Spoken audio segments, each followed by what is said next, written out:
की ज्या ठिकाणी आपल्या महाराष्ट्र राज्यामध्ये मराठी भाषेअंतर्गत आपल्या भाषेशी संवाद साधण्यासाठी 11 विविध भाषांचे तज्ज्ञ हे अमरावतीमध्ये आलेले आहेत।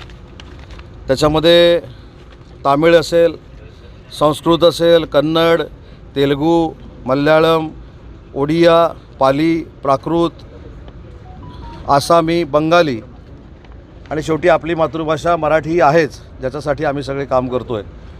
असे 11 तज्ज्ञ ह्या अमरावतीमध्ये आलेत।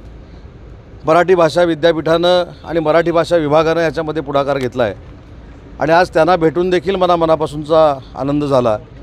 आणि या कार्यक्रमामध्ये एक आधुनिक प्रयोग जो आम्ही केला आहे तो म्हणजे आजपर्यंत लोकसभेमध्ये भाषण केल्यानंतर 2 भाषांमधनं ट्रान्सलेशन व्हायचं, पण देशातला हा पहिला कार्यक्रम आहे की बोलल्यानंतर 11 भाषेतनं आपल्याला त्याचं ट्रान्सलेशन बघायला मिळतं आहे, त्या स्क्रीनवर आपल्याला बघायला मिळतं आहे। पुढे जाऊन 11 भाषेतनं ते ऐकायला येईल अशा पद्धतीची टेक्नॉलॉजी आपल्याला विकसित करायची आहे। आणि म्हणून हा फक्त अमरावतीच्या दृष्टीनं महत्त्वाचा कार्यक्रम नाही, तर भारत देशाच्या दृष्टीनं अतिशय पहिला राष्ट्रीय परिषदेचा कार्यक्रम महत्त्वाचा आहे आणि त्या कार्यक्रमाच्या निमित्तानं भाषा मंत्री म्हणून मी या ठिकाणी आलो होतो।